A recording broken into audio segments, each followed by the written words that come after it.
आज हम पहले कुरिन्थियों की पत्री में अध्याय 8, 9 और 10 का अध्ययन करेंगे। अध्याय 8। अब मूर्तियों के सामने बलि की हुई वस्तुओं के विषय में हम जानते हैं कि हम सबको ज्ञान है। ज्ञान घमंड उत्पन्न करता है, परंतु प्रेम से उन्नति होती है। यदि कोई समझे कि मैं कुछ जानता हूँ, तो जैसा जानना चाहिए वैसा अब तक नहीं जानता। परंतु यदि कोई परमेश्वर से प्रेम रखता है, तो परमेश्वर उसे पहचानता है। अतः मूर्तियों के सामने बलि की हुई वस्तुओं के खाने के विषय में हम जानते हैं कि मूर्ति जगत में कोई वस्तु नहीं और एक को छोड़ और कोई परमेश्वर नहीं।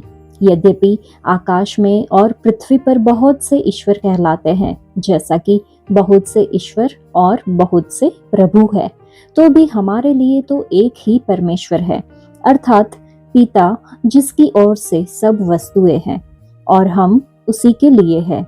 और एक ही प्रभु है, अर्थात यीशु मसीह, जिसके द्वारा सब वस्तुएं हुई और हम भी उसी के द्वारा है। पर सबको यह ज्ञान नहीं, परंतु कुछ तो अब तक मूर्ति को कुछ समझने के कारण मूर्तियों के सामने बलि की हुई वस्तु को कुछ समझकर खाते हैं और उनका विवेक निर्बल होने के कारण अशुद्ध हो जाता है। भोजन हमें परमेश्वर के निकट नहीं पहुंचाता। यदि हम न खाए तो हमारी कुछ हानि नहीं, और यदि खाए तो कुछ लाभ नहीं। परंतु सावधान, ऐसा ना हो कि तुम्हारी ये स्वतंत्रता कहीं निर्बलों के लिए ठोकर का कारण हो जाए। क्योंकि यदि कोई तुझ ज्ञानी को मूर्ति के मंदिर में भोजन करते देखे और वह निर्बल जन हो, तो क्या उसके विवेक को मूर्ति के सामने बलि की हुई वस्तु खाने का साहस न हो जाएगा? इस रीति से तेरे ज्ञान के कारण वह निर्बल भाई, जिसके लिए मसीह मरा, नष्ट हो जाएगा। इस प्रकार भाइयों के विरुद्ध अपराध करने से और उनके निर्बल विवेक को चोट पहुंचाने से तुम मसीह के विरुद्ध अपराध करते हो।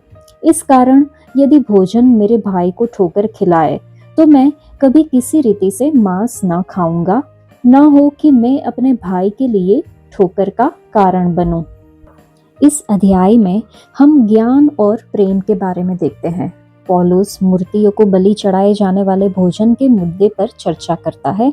ज्ञान और प्रेम के बीच तनाव और संघर्ष को उजागर करता है। जबकि ज्ञान गर्व की ओर ले जा सकता है, प्रेम निर्माण करता है। वह विश्वासियों को दूसरों के विवेक के प्रति संवेदनशील होने के लिए प्रोत्साहित करता है। व्यक्तिगत स्वतंत्रता पर प्रेम को प्राथमिकता देता है। इस बात का ध्यान रखें कि आपके कार्य दूसरों के विश्वास को कैसे प्रभावित करते हैं, खासकर उन लोगों के जो कमजोर है। सभी बातचीत में प्रेम को मार्गदर्शक सिद्धांत के रूप में अपनाएं। पहले ही वचन में हम पढ़ सकते हैं कि ज्ञान घमंड उत्पन्न करता है, परंतु प्रेम से उन्नति होती है। कुरिन्थुस की कलीसिया मूर्तियों को बलि चढ़ाए जाने वाले भोजन के बारे में सवालों से जूझ रही थी। इस बात पर बहस चल रही थी कि क्या विश्वासी मूर्तियों को बलि चढ़ाया गया भोजन खा सकते हैं। कुछ लोगों को यह ज्ञान था कि मूर्तियां कुछ नहीं है और इसलिए ऐसा भोजन खाना हानि रहित है। अन्य जो विश्वास में नए थे, इस विचार से जूझ रहे थे। लेकिन पौलुस उन्हें याद दिलाता है कि केवल ज्ञान से घमंड उत्पन्न हो सकता है। यह किसी को श्रेष्ठ, आत्मनिर्भर और दूसरों को नजरअंदाज करने वाला महसूस करा सकता है। लेकिन पौलुस हमें इससे भी बड़ी चीज के लिए बुलाता है।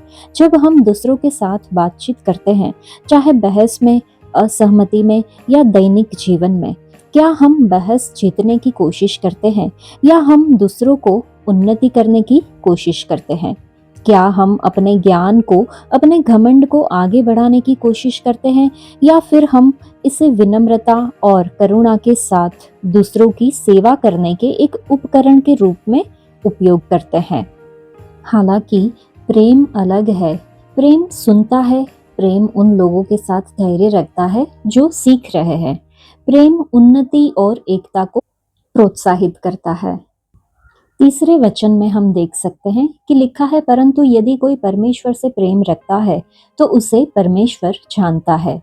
जो परमेश्वर से प्रेम रखता है, मतलब हम सभी सोचते हैं कि मैं परमेश्वर से प्रेम रखती हूँ। हम कलीसिया में जाते हैं, गीत गाते हैं, बाइबल पढ़ते हैं और आराधना करते हैं। लेकिन सवाल यह है कि क्या हम वास्तव में परमेश्वर से प्रेम रखते हैं? पहले यूहन्ना की पत्री अध्याय 5 में तीसरे वचन के हिसाब से हम देखें तो परमेश्वर की आज्ञाओं का पालन करना ही वह तरीका है जिससे हम उनके प्रति अपना प्रेम दिखा पाते हैं। दूसरे यूहन्ना की पत्री 6 अध्याय में है, क्योंकि परमेश्वर का प्रेम यह है कि हम उनकी आज्ञाओं को माने। यूहन्ना की पत्री अध्याय 14 में वचन 23 में है कि प्रेम यह है कि हम उसकी आज्ञाओं के अनुसार चले। अगर कोई मुझसे प्रेम रखता है तो वह मेरे वचन को मानेगा, ऐसा लिखा है। तो चलिए हम खुद की जांच करें। क्या हम वास्तव में परमेश्वर से प्रेम रखते हैं? उनकी आज्ञाएं बोझिल नहीं है।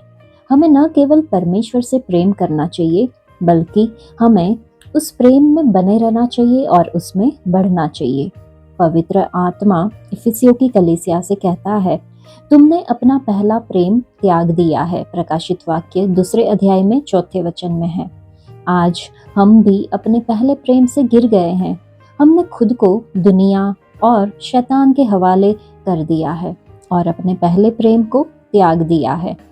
चलिए हम जहाँ गिरे हैं वहां से उठे और परमेश्वर से और भी गहराई से प्रेम करें। परमेश्वर उसे जानता है, ऐसा लिखा है। हाँ, जब हम परमेश्वर से प्रेम करते हैं तो वह हमें खोजते हैं और जानते हैं। वह हमारे उठने बैठने को जानते हैं, हमारे चलने या लेटने के सभी तरीकों में हमें घेरे रहते हैं। वह हर तरफ से हमारी रक्षा करते हैं। हमारे भीतर रहने वाले सर्वशक्तिमान परमेश्वर की आशीषें और आनंद की कल्पना करें। अगर हम परमेश्वर द्वारा जाने जाते हैं तो हमें किसी भी चीज के बारे में डरने या चिंता करने की जरूरत नहीं है। वह यहोवा यीरे हैं जो हमारी सभी जरूरतों को पूरा करेंगे। वह अपने वचन और वादों के जरिए हमें सांत्वना और आशीष देंगे। वह हमारी लड़ाइयाँ लड़ेंगे और हमें हमारे दुश्मनों पर विजय दिलाएंगे और वह हमें अपने स्वर्गीय राज्य में ले जाएंगे। तो चलिए हम परमेश्वर से प्रेम करें और उनकी आज्ञाओं, शिक्षाओं, वचन, आयत और सत्य का पालन करें। तब हम परमेश्वर द्वारा जाने जाएंगे। वचन 9 से 11 जब हम पढ़ते हैं तो कोई अपनी ही भलाई को नहीं वरन दूसरों की भलाई को ढूंढे। आत्मिक जासूस बनकर घूमो, पौलुस कहते हैं। अगर किसी दावत में आमंत्रित किया जाता है और अगर आप जाने के लिए तैयार है तो आगे बढ़े, लेकिन बहुत सारे सवाल न पूछे। हालांकि अगर मेजबान आपको बताता है कि मांस मूर्ति को बलि किया गया था तो इसे न खाए। क्यों? ताकि आप निर्बल मसीहियों के लिए गवाही बन सके जो नाराज हो सकते हैं और पाप में पड़ सकते हैं। पौलुस फिर एक तर्क की उम्मीद करता है, लेकिन आप पूछते हैं, हमें अपनी स्वतंत्रता को किसी और की अपरिपक्वता से सीमित क्यों करना चाहिए? अगर हम भोजन के लिए आशीष देते हैं और परमेश्वर की महिमा के लिए खाते हैं तो क्या यह पर्याप्त नहीं है? नहीं, विश्वासियों को एक अलग नियम का पालन करना है। हम मसीही लोगों को यहूदियों, अन्य जातियों या अन्य मसीहियों को नाराज न करने के लिए हर संभव प्रयास करना चाहिए। इसका निष्कर्ष यह है, एक मसीही जो कुछ भी करता है, भले ही वह उसे चोट पहुंचाए, उसे कभी भी किसी और को चोट नहीं पहुंचानी चाहिए।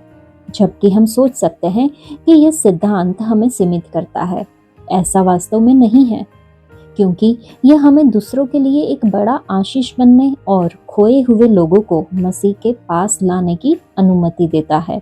हाँ, मसीहियों के रूप में हमारे पास स्वतंत्रता है, लेकिन हम दूसरों के लिए ठोकर का कारण बनने के लिए स्वतंत्र नहीं है। यह कितनी बड़ी त्रासदी होगी अगर कोई विश्वासी भटक जाए या कोई खाया हुआ पापी मसीह को अस्वीकार कर दे, क्योंकि एक मसीही स्वार्थी रूप से अपने अधिकारों का दावा करता है और गलत उदाहरण पेश करता है। कोई अपनी ही भलाई को नहीं वरन दूसरों की भलाई को ढूंढे। यह पालन करने के लिए एक अद्भुत सिद्धांत है। अध्याय 9। क्या मैं स्वतंत्र नहीं? क्या मैं प्रेरित नहीं? क्या मैंने यीशु को जो हमारा प्रभु है नहीं देखा? क्या तुम प्रभु में मेरे बनाए हुए नहीं? यदि मैं दूसरों के लिए प्रेरित नहीं तो भी तुम्हारे लिए तो हूँ, क्योंकि तुम प्रभु में मेरी प्रेरिताई पर छाप हो। जो मुझे जांचते हैं उनके लिए यही मेरा उत्तर है। क्या हमें खाने पीने का अधिकार नहीं? क्या हमें यह अधिकार नहीं कि किसी मसीही बहन के साथ विवाह करके उसे लिए फिरे, जैसा अन्य प्रेरित और प्रभु के भाई और कैफा करते हैं? या केवल मुझे और बरनबास को ही अधिकार नहीं कि कमाई करना छोड़े? कौन कभी अपनी गिरह से खाकर सिपाही का काम करता है? कौन दाख की बारी लगाकर उसका फल नहीं खाता? कौन भेड़ों की रखवाली करके उनका दूध नहीं पीता? क्या मैं ये बातें मनुष्य ही की रीति पर बोलता हूँ? क्या व्यवस्था भी यही नहीं कहती? क्योंकि मूसा की व्यवस्था में लिखा है, दावते समय चलते हुए बैल का मुंह न बांधना। क्या परमेश्वर बैलों ही की चिंता करता है या विशेष करके हमारे लिए कहता है? हाँ, हमारे लिए ही लिखा गया, क्योंकि उचित है कि जोतने वाला आशा से जोते और दावने वाला भागी होने की आशा से दावनी करे। अतः जबकि हमने तुम्हारे लिए आत्मिक वस्तुएं बोई, तो क्या यह कोई बड़ी बात है कि तुम्हारी शारीरिक वस्तुओं की फसल काटे? जब दूसरों का तुम पर यह अधिकार है, तो क्या हमारा इससे अधिक न होगा? परंतु हम यह अधिकार काम में नहीं लाए, परंतु सब कुछ सहते हैं कि हमारे द्वारा मसीह के सुसमाचार में कुछ रुकावट न हो। क्या तुम नहीं जानते कि जो मंदिर में सेवा करते हैं वे मंदिर में से खाते हैं, और जो वेदी की सेवा करते हैं वे वेदी के साथ भागी होते हैं? इसी रीति से प्रभु ने भी ठहराया कि जो लोग सुसमाचार सुनाते हैं उनकी जीविका सुसमाचार से हो। परंतु मैं इनमें से कोई भी बात काम में न लाया, और मैंने ये बातें इसलिए नहीं लिखी कि मेरे लिए ऐसा किया जाए, क्योंकि इससे तो मेरा मरना ही भला है कि कोई मेरे घमंड को व्यर्थ ठहराए। यदि मैं सुसमाचार सुनाऊं तो मेरे लिए कुछ घमंड की बात नहीं, क्योंकि यह तो मेरे लिए अवश्य है। यदि मैं सुसमाचार न सुनाऊं तो मुझ पर हाय, क्योंकि यदि अपनी इच्छा से यह करता हूं तो मजदूरी मुझे मिलती है, और यदि अपनी इच्छा से नहीं करता तो भी भंडारीपन मुझे सौंपा गया है। तो मेरी कौन सी मजदूरी है? यह कि सुसमाचार सुनाने में मैं मसीह का सुसमाचार सेंत मेंत कर दूं, यहाँ तक कि सुसमाचार में जो मेरा अधिकार है उसको भी मैं पूरी रीति से काम में न लाऊं, क्योंकि सबसे स्वतंत्र होने पर भी मैंने अपने आप को सबका दास बना दिया है कि अधिक लोगों को खींच लाऊं। मैं यहूदियों के लिए यहूदी बना कि यहूदियों को खींच लाऊं। जो लोग व्यवस्था के अधीन हैं उनके लिए मैं व्यवस्था के अधीन न होने पर भी व्यवस्था के अधीन बना कि उन्हें जो व्यवस्था के अधीन है खींच लाऊं। व्यवस्थाहीनों के लिए मैं, जो परमेश्वर की व्यवस्था से हीन नहीं परंतु मसीह की व्यवस्था के अधीन हूँ, व्यवस्थाहीन सा बना कि व्यवस्थाहीनों को खींच लाऊं। मैं निर्बलों के लिए निर्बल सा बना कि निर्बलों को खींच लाऊं। मैं सब मनुष्यों के लिए सब कुछ बना कि किसी न किसी रीति से कई एक का उद्धार कराऊं। मैं ये सब कुछ सुसमाचार के लिए करता हूँ कि औरों के साथ उसका भागी हो जाऊं। क्या तुम नहीं जानते कि दौड़ में तो दौड़ते सब ही है, परंतु इनाम एक ही ले जाता है? तुम वैसे ही दौड़ो कि जीतो। हर एक पहलवान सब प्रकार का संयम करता है। वे तो एक मुरझाने वाले मुकुट को पाने के लिए ये सब करते हैं, परंतु हम तो उस मुकुट के लिए करते हैं जो मुरझाने का नहीं। इसलिए मैं तो इसी रीति से दौड़ता हूँ, परंतु लक्ष्यहीन नहीं। मैं भी इसी रीति से मुक्कों से लड़ता हूँ, परंतु उसके समान नहीं जो हवा पीटता हुआ लड़ता है। परंतु मैं अपनी देह को मारता कूटता और वश में लाता हूँ, ऐसा ना हो कि औरों को प्रचार करके मैं आप ही किसी रीति से निकम्मा ठहरूं। इस अध्याय में हम प्रेरित के अधिकार देखते हैं। कुरिन्थियों ने जो खुद को परिपक्व मसीही मान रहे थे, वे दावा कर रहे थे कि वे ऐसी विशेष अधिकार प्राप्त स्थिति में हैं कि अगर वे चाहे तो मूर्तियों को चढ़ाए गए बलिदानों का सेवन भी कर सकते थे। उन्होंने सोचा कि मसीही स्वतंत्रता ने उन्हें एक विशेष स्थान दिया है जिससे वे ऐसे काम कर सकते हैं जो कमतर मनुष्य नहीं कर सकते हैं। पौलुस ने इस तर्क का उत्तर उन कई विशेष अधिकारों को बताकर दिया जिनका दावा करने का उसे खुद पूरा अधिकार था, लेकिन उसने दावा नहीं किया क्योंकि यह सुसमाचार की प्रभावशीलता में बाधा या रुकावट बन सकता था। वह अपने प्रेरित होने की वास्तविकता को साबित करने के लिए दो तर्कों का उपयोग करता है। उसने प्रभु को देखा था क्योंकि पुनर्जीवित उद्धारकर्ता के साथ उसका व्यक्तिगत सामना हुआ था, और दूसरा, उसकी सेवकाई प्रभावी रही थी। कुरिन्थ में कलीसिया का होना ही पौलुस के प्रेरित होने की गारंटी थी। इन विशेष अधिकारों के कारण वह कलीसिया से सहायता का दावा कर सकता था क्योंकि वह इसका हकदार था, लेकिन उसने कलीसिया से जीवन की बुनियादी आपूर्ति को स्वीकारने से इनकार कर दिया था। पौलुस जानता था कि लोग कैसे धर्म का उपयोग करके समृद्ध बनते हैं, और वह दृढ़ निश्चयी था कि उसका जीवन और उसके हाथ शुद्ध रहे। वह अपने जीवन में अपने होठों के संदेश का खंडन करने वाली कोई भी चीज नहीं होने देगा। पौलुस ने अपनी सेवकाई को एक विशेष अधिकार और विशेष उद्देश्य के रूप में माना था। वचन 16 में लिखा है कि अगर मैं सुसमाचार सुनाऊं तो मेरे लिए कुछ घमंड की बात नहीं, क्योंकि यह तो मेरे लिए अवश्य है। यदि मैं सुसमाचार न सुनाऊं तो मुझ पर हाय। जब पौलुस को बहुत बड़ा इनाम और संतुष्टि मिली जब उसने सुसमाचार के उपचार संदेश के साथ बिखरी हुई जिंदगियों को संवारा और भटकती आत्माओं को पुनर्स्थापित किया था। पौलुस अपनी सेवकाई की कार्यशैली के बारे में बात करता है जिसमें सभी लोगों के लिए सब कुछ बनना शामिल था। उसके पास दूसरों के साथ तालमेल बैठाने की कला थी। लोगों का संरक्षण करने के बजाय वह लोगों के साथ मेल मिलाप करता और उनकी मानसिकता, उनके दृष्टिकोण को समझ सकता था। पौलुस इस बात पर भी जोर देता है कि जो लोग आसान रास्ता अपनाते हैं वे कठोर आत्म अनुशासन के बिना कभी कहीं नहीं पहुंच सकते हैं।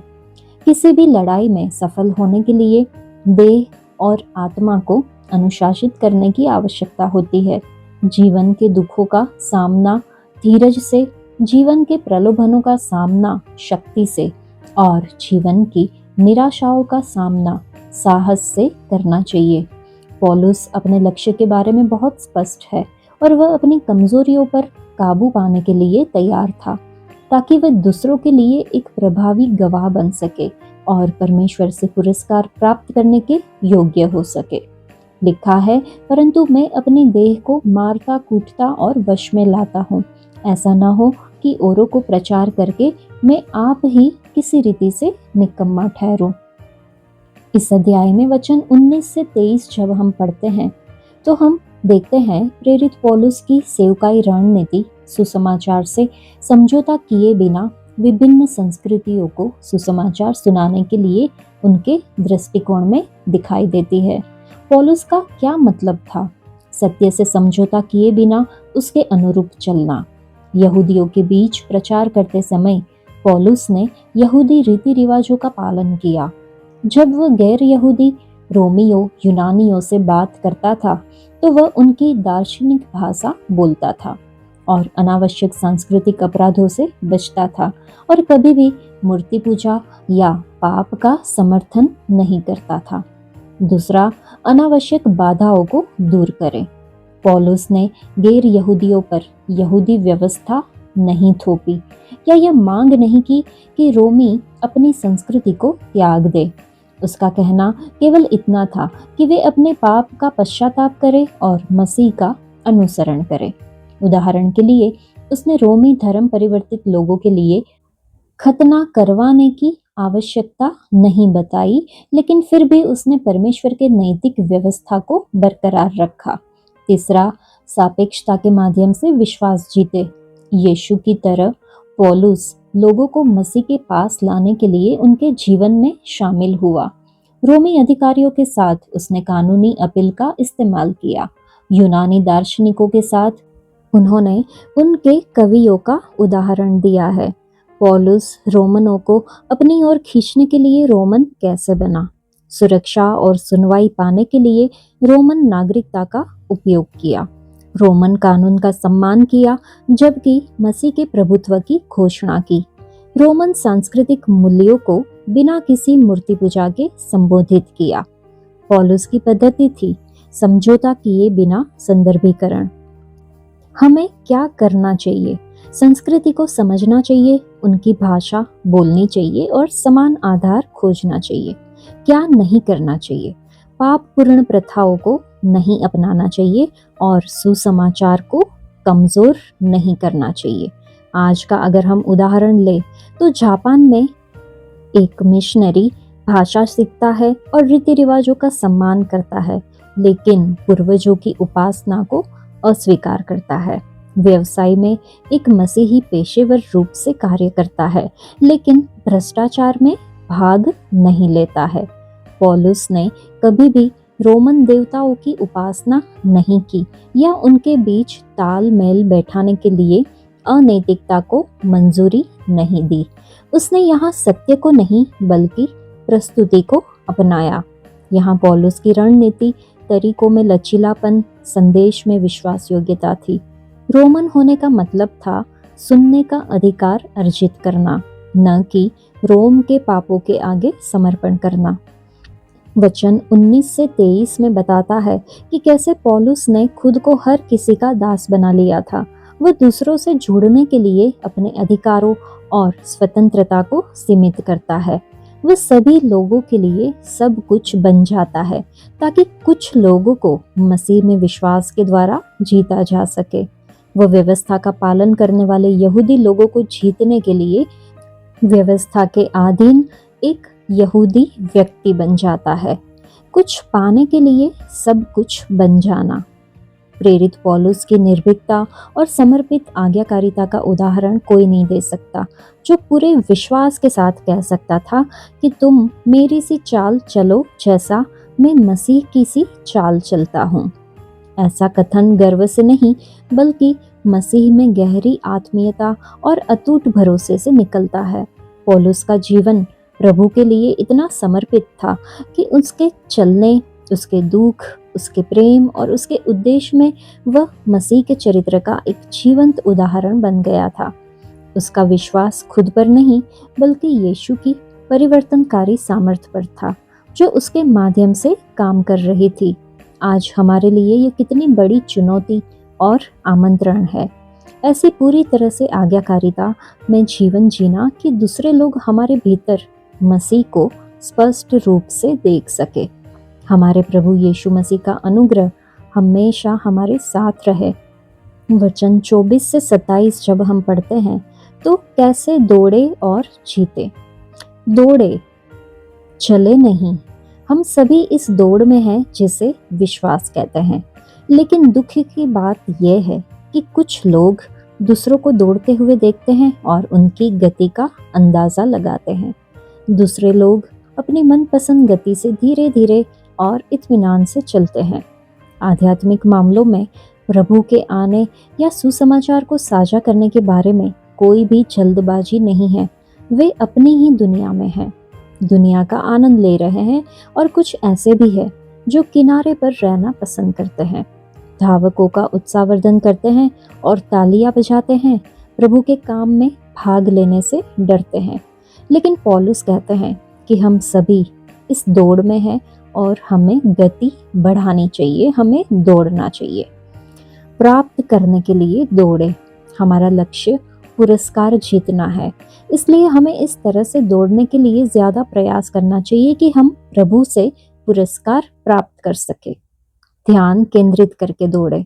इब्रानियों की पत्री अध्याय 12 में 2 वचन में अपनी आंखें यीशु पर टिकाए रखे, जो विश्वास का अग्रदूत और सिद्ध करने वाला है।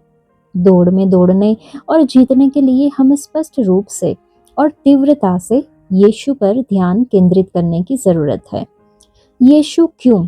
क्योंकि वह हमारे विश्वास का लेखक और पूर्णकर्ता है। उन्होंने दौड़ में भाग लिया और जीता, और वह दूसरी तरफ खुली बाहों से हमारी प्रगति को देखते हुए हमारे पुरस्कार के साथ हमारी प्रतीक्षा कर रहे हैं। अनुशासन के साथ दौड़े। हमें प्रतिदिन प्रार्थना, वचन, सुसमाचार प्रचार, आत्माओं को मसीह के लिए खोजने और जीतने में खुद को अभ्यास करने की आवश्यकता है। हमें अपने शरीर को अपने अधीन रखना चाहिए। उपवास शारीरिक कामुक इच्छाओं पर आत्मनियंत्रण लाने में मदद करता है। प्रलोभन से भागना भी एक बेहतरीन मार्ग है। हल्के से दौड़े। इब्रानियों की पत्री अध्याय 12 में पहले वचन के हिसाब से, इस कारण जबकि गवाहों का ऐसा बड़ा बादल हमको घेरे हुए हैं, तो आओ हर एक रोकने वाली वस्तु और उलझाने वाले पाप को दूर करके वह दौड़ जिसमें हम दौड़ना है, धीरज से दौड़े। दौड़ में भाग लेने वाले एथलीट शायद ही कभी भारी कपड़े पहनकर दौड़ते हैं। वे बहुत कम कपड़े पहनते हैं ताकि वे बिना किसी वजन के अपने हाथ और पैर आसानी से हिला सके। पाप, अपराध, कड़वाहट, ईर्ष्या, अभिमान, ये सब एक कपड़े के वजन की तरह है। चलिए हम इन्हें उतार फेंके। हमें दौड़ जीतनी है, इनाम जीतना है। धीरज के साथ दौड़े। ये दौड़ तभी जीती जा सकती है जब अंत तक हम धीरज रखें और दृढ़ रहें। हार मानने वालों को कोई इनाम नहीं मिलता। निश्चितता के साथ दौड़े। हम जो कर रहे हैं उसके बारे में पूरी तरह निश्चिंत होने की जरूरत है। हमारे पास उन लोगों के लिए एक स्पष्ट और विश्वासपूर्ण उत्तर होना चाहिए जो हमसे हमारे विश्वास के बारे में सवाल पूछते हैं। हमारे मसीही धर्म के बारे में दृढ़ विश्वास एक बहुत बड़ी आवश्यकता है। अगर हम मुसीबत या विरोध के समय लड़खड़ा जाते हैं या भ्रमित हो जाते हैं तो हम ठोकर खाकर गिर सकते हैं। आत्म संयम के साथ दौड़े। हम हवा को नहीं बल्कि अपने शरीर को पीट कर दौड़ते हैं ताकि पुरस्कार जीत सके। तो इस पूरे अध्याय में पौलुस एक प्रेरित के रूप में अपने अधिकारों का बचाव करता है, जिसमें कलीसिया से सहायता प्राप्त करने का अधिकार भी शामिल है। हालांकि वह सुसमाचार के निमित्त इन अधिकारों को त्यागने का विकल्प चुनता है। दूसरों की सेवा करने की प्रतिबद्धता प्रदर्शित करता है। वह विविध दर्शकों तक पहुंचने के लिए सेवकाई में अनुकूलनशीलता के महत्व पर जोर देता है। सेवकाई में लचीलापन और समझ अलग अलग पृष्ठभूमि और संस्कृतियों से जुड़ने में मदद कर सकती है। व्यक्तिगत अधिकारों या प्राथमिकताओं से ऊपर सुसमाचार फैलाने की सेवकाई पर ध्यान केंद्रित करें। अनंत काल तक दौड़ने का मतलब क्या है? इसका मतलब है कि नूह की तरह हम तब भी आज्ञा मानते हैं जब दुनिया हमारा मजाक उड़ाती है, क्योंकि हम परमेश्वर की चेतावनी और वादे पर विश्वास करते हैं। यूसुफ की तरह हम प्रलोभन का विरोध करते हैं क्योंकि हम लोगों को खुश करने से ज्यादा परमेश्वर का भय मानते हैं। 5 बुद्धिमान कुंवारियों की तरह हम अपने दीपक जलाए रखते हैं, आत्मिक रूप से जागते हुए और दुल्हे की वापसी के लिए तैयार होकर। पौलुस की तरह हम अपने अधिकारों और सुख सुविधाओं को त्याग देते हैं ताकि दूसरे यीशु को जान सके और हम खुद अनंत पुरस्कार पर ध्यान केंद्रित करते हैं। तो प्रिय भाइयों और बहनों, यीशु जल्द ही आ रहे हैं। जब वे आएंगे तो क्या आप उनके साथ मिल जाएंगे? क्या आप जीतने के लिए ये दौड़ रहे हैं या सिर्फ दिखावा कर रहे हैं? अनंत जीवन का मुकुट आलसी या लापरवाह लोगों के लिए नहीं है, बल्कि उन लोगों के लिए है जो अच्छी तरह से दौड़ खत्म करने का प्रयास करते हैं। चलिए हम अनंत काल को ध्यान में रखकर जिए। हम हर पाप और व्याकुलता को दूर करें, चाहे हमारे काम में, परिवार में, सेवकाई में या हमारे निजी जीवन में। सब कुछ इस लक्ष्य के साथ करें, जब प्रभु आएंगे तो उनसे मिल पाए। जीतने के लिए दौड़े, यीशु के लिए जिए, अनंत काल के लिए तैयार रहें। वचन 27 के ऊपर अगर हम चिंतन करें तो आत्मनियंत्रण मसीह के अनुयायी का एक आवश्यक गुण है। आत्मनियंत्रण आत्मिक परिपक्वता का संकेत है। अगर हम आत्मनियंत्रण का उपयोग नहीं करते हैं तो हम जो गतिविधि कर रहे हैं उसके द्वारा नियंत्रित होते हैं। दुनिया इतनी सारी गतिविधियों को बढ़ावा देती है जो हमारे दिमाग पर कब्जा कर सकती है। ड्रग्स, शराब, सेक्स, अनेक समस्या के बारे में चिंता करना, खरीदारी करना, खाना, लोकप्रियता। क्या आपने देखा है कि ये सभी गतिविधियां हमें ये सोचने पर मजबूर करती है कि हम हीन हैं और इन गतिविधियों में लिप्त होना ही नियंत्रण में रहने का एकमात्र तरीका है। कोई भी चीज जो हमें लगता है कि हमारी भलाई के लिए जरूरी है, कोई भी चीज जिस पर हम लगातार ध्यान देते हैं, बजाय इसके कि हम अच्छे विचारों पर ध्यान दें जो शिक्षाप्रद है, वह एक ऐसी गतिविधि है जिसे हमें अपने आत्म नियंत्रण का उपयोग करके रोकना चाहिए। आजकल सोशल मीडिया और वेब पर अंतहीन सर्फिंग हमें विचलित करती है और हमें नियंत्रित करती है। क्रेडिट कार्ड उन चीज़ों को प्राप्त करना आसान बनाते हैं जिनकी हमें ज़रूरत नहीं है, लेकिन हम चाहते हैं। ऑनलाइन गेमिंग और जुआ परिवारों को नष्ट कर रहे हैं। ये सब रोका जा सकता है अगर हम केवल आत्म नियंत्रण का उपयोग करें। यीशु, मनुष्य का पुत्र, आत्म नियंत्रण का अभ्यास करने वाले व्यक्ति का सबसे बड़ा उदाहरण है। जंगल में 40 दिनों के उपवास के बाद थके हुए, कमजोर और भूखे होने पर भी वह अपने शरीर और अपने विचारों पर नियंत्रण रखते थे। उनकी रणनीति आज भी सही है। उन्होंने अपना आत्म नियंत्रण वचन पर आधारित किया। उनके पिता ने उनकी सेवा करने के लिए स्वर्गदूत को भेजा। हम जानते हैं कि वह किन 3 मुख्य क्षेत्रों में परीक्षा में पड़े: शरीर की अभिलाषाएं, आंखों की अभिलाषाएं और जीवन का घमंड। यूहन्ना की सलाह आज भी सही है। दुनिया से प्यार मत करो, वही करो जो परमेश्वर चाहते हैं। तो परमेश्वर क्या चाहते हैं? वह चाहते हैं कि हम वही करें जो वह कहते हैं, और ऐसा करने के लिए हमें वचनों का अध्ययन करने और उन्हें याद करने में ज़्यादा समय बिताने की ज़रूरत है, जो हमें बुराई का विरोध करने और उससे भागने में मदद करते हैं। लेकिन ये पर्याप्त नहीं है। हमें विनाशकारी आदतों को रचनात्मक आदतों से बदलना चाहिए। हमें मजबूत बनाने और हमारी सेवा करने के लिए स्वर्गदूतों की भी ज़रूरत है। आज स्वर्गदूत मसीह के विचारों वाले मित्र, रिश्तेदार और मार्गदर्शक है, जो बुरे दौर से गुजरने में हमारी मदद कर सकते हैं। एक बुरी लत से छुटकारा पाना बहुत कठिन है। अगर हम परमेश्वर से प्रेम करते हैं तो हम उनमें बने रहते हैं और वह हम में। अगर हम उनमें बने रहते हैं तो हम अपने आत्म नियंत्रण का उपयोग उसी तरह करेंगे जैसे यीशु ने किया था। जब किसी गतिविधि को आत्म नियंत्रण का उपयोग करके रोकने की जरूरत होती है, तो उनकी आत्मा द्वारा भेजे जाने वाले हर एक संकेत और चेतावनी को कभी नजरअंदाज न करें। हम प्रार्थना करें कि कलीसिया अपने दरवाजे खोले ताकि उन लोगों की ज्यादा सहायता की जा सके जिनमें आत्म नियंत्रण नहीं है। हम और अधिक स्वर्गदूतों के लिए प्रार्थना करें जो सेवा करे और कमजोर लोगों को मजबूत करे। सबसे बढ़कर हम कमजोर लोगों का न्याय न करें, बल्कि उन्हें मजबूत बनने में मदद करें। अध्याय 10।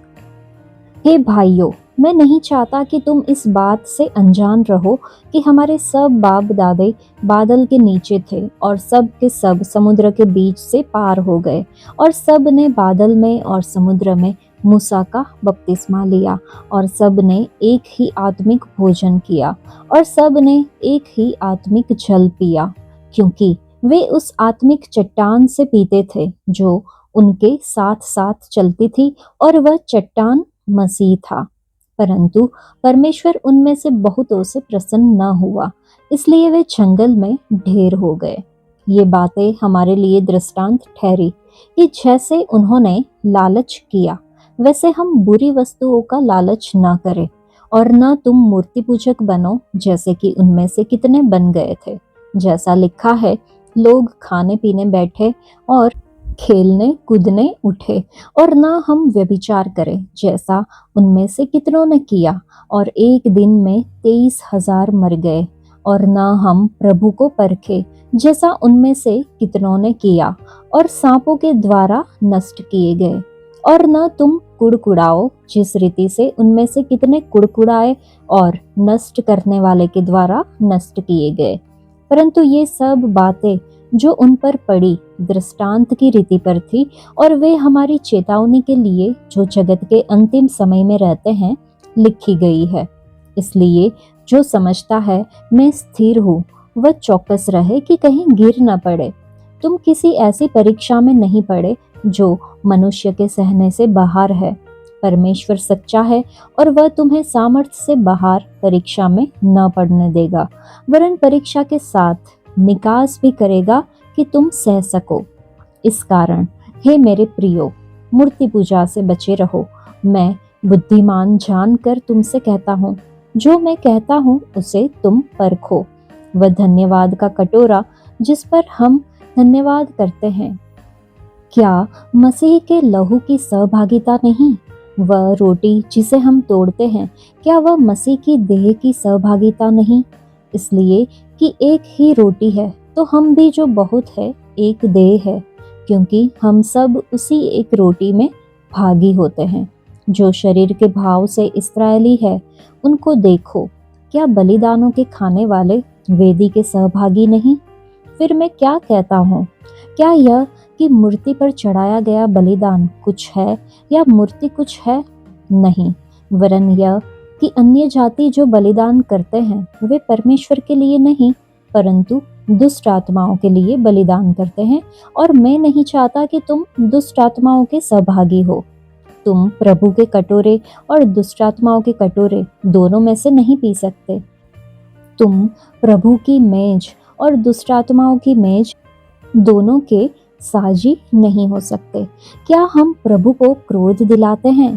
क्या हम उससे शक्तिमान हैं? सब वस्तुएं मेरे लिए उचित तो है, परंतु सब लाभ की नहीं। सब वस्तुएं मेरे लिए उचित तो है, परंतु सब वस्तुओं से उन्नति नहीं। कोई अपनी ही भलाई को नहीं, वरन दूसरों की भलाई को ढूंढे। जो कुछ कसाईयों के यहाँ बिकता है, वह खाओ और विवेक के कारण कुछ न पूछो, क्योंकि पृथ्वी और उसकी भरपूरी प्रभु की है। यदि अविश्वासियों में से कोई तुम्हें नेवता दे और तुम जाना चाहो, तो जो कुछ तुम्हारे सामने रखा जाए वही खाओ और विवेक के कारण कुछ न पूछो। परंतु यदि कोई तुमसे कहे, यह तो मूर्ति को बलि की हुई वस्तु है, तो उसी बताने वाले के कारण और विवेक के कारण न खाओ। मेरा मतलब तेरा विवेक नहीं, परंतु उस दूसरे का। भला मेरी स्वतंत्रता दूसरे के विचार से क्यों परखी जाए? यदि मैं धन्यवाद करके साझी होता हूँ, तो जिस पर मैं धन्यवाद करता हूँ उसके कारण मेरी बदनामी क्यों होती है? इसलिए तुम चाहे खाओ, चाहे पियो, चाहे जो कुछ करो, सब कुछ परमेश्वर की महिमा के लिए करो। तुम न यहूदी हो, न यूनानी हो, और न परमेश्वर की कलीसिया के लिए ठोकर के कारण बनो। जैसा मैं भी सब बातों में सबको प्रसन्न रखता हूँ, और अपना नहीं परंतु बहुतों का लाभ ढूंढता हूँ कि वे उद्धार पाए। यह अध्याय पढ़ के हम इतिहास से सबक देखते हैं। पौलुस कुरिन्थियों को जंगल में इस्राएल की असफलताओं से सीखने की सलाह देता है। इस बात पर जोर देता है कि परीक्षा सभी लोगों के लिए आम है।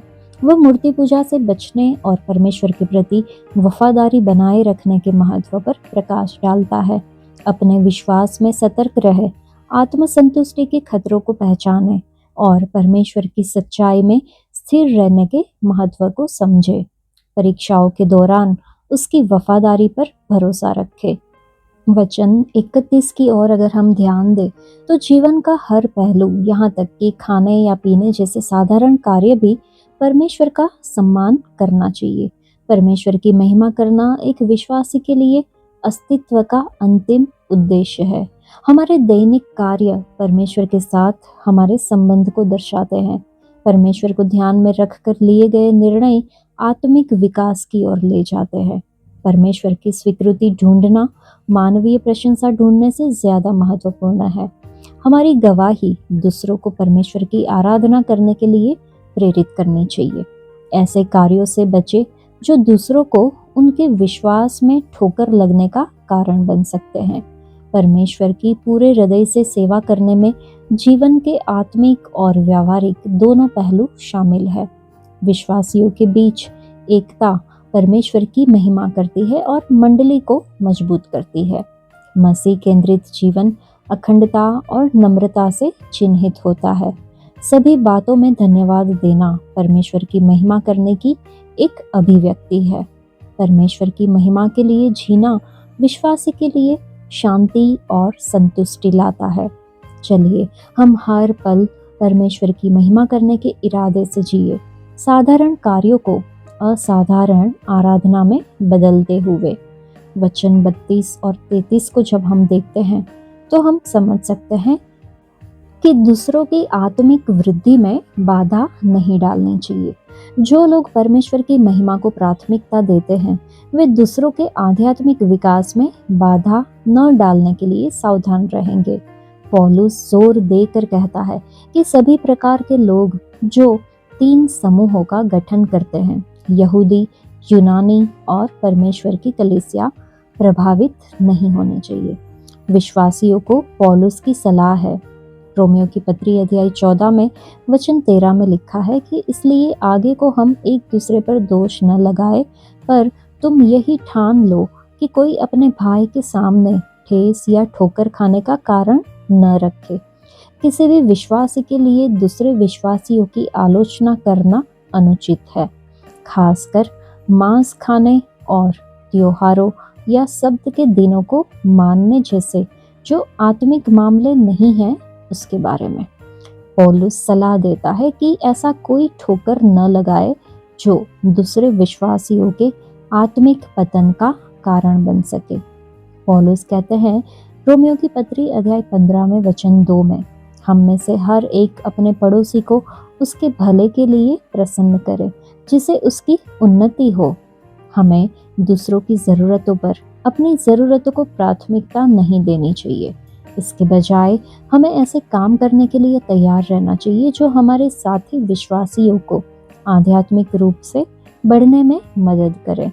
पौलुस घोषणा करता है, पहले कुरिन्थियों की पत्री में ही 9वें अध्याय 22 में वचन में हमने देखा कि मैं निर्बलों के लिए निर्बल सा बना कि निर्बलों को जीत सकूं। मैं सब मनुष्यों के लिए सब कुछ बना कि किसी न किसी तरह से कुछ का उद्धार कर सकूं। पौलुस की गवाही के अनुसार हमें सभी गैर जरूरी बातों में अपने व्यवहार को बदलने के लिए तैयार रहना चाहिए। ऐसी चीजें जो आत्मिक जीवन के लिए जरूरी नहीं है। ऐसा करने से हम खुद को कई तरह के लोगों के साथ पहचान पाएंगे और उन्हें मसीह की ओर ले जा पाएंगे। अगर हम गवाही देते हैं कि हम परमेश्वर को व्यक्तिगत रूप से जानते हैं तो लोग हमें ध्यान से जांचेंगे। वे ये देखने के लिए आवर्धक कांच का इस्तेमाल करेंगे कि हमारे जीवन में कोई खामियां तो नहीं है। लोग हमें और हमारे जीवन को हर जगह देखेंगे जहां हम जाएंगे। जब हमारा व्यवहार इस इच्छा से प्रेरित होता है तो हम इस तरह से जिए कि अविश्वासी लोग मसीह की ओर बढ़े और मसीह में विश्वासियों को मजबूत करें, तो हम वास्तव में परमेश्वर की महिमा कर रहे होते हैं। तो हमें पूछना होगा कि क्या हम दूसरों के आध्यात्मिक विकास में बाधा न डालने के लिए सावधान रहते हैं? क्या हम अविश्वासियों को मसीह की ओर ले जाने और मसीह में विश्वासियों को मजबूत करने के लिए खुद को बदलने के लिए तैयार है? आज के लिए इतना ही। परमेश्वर आप सबको आशीष दे। धन्यवाद।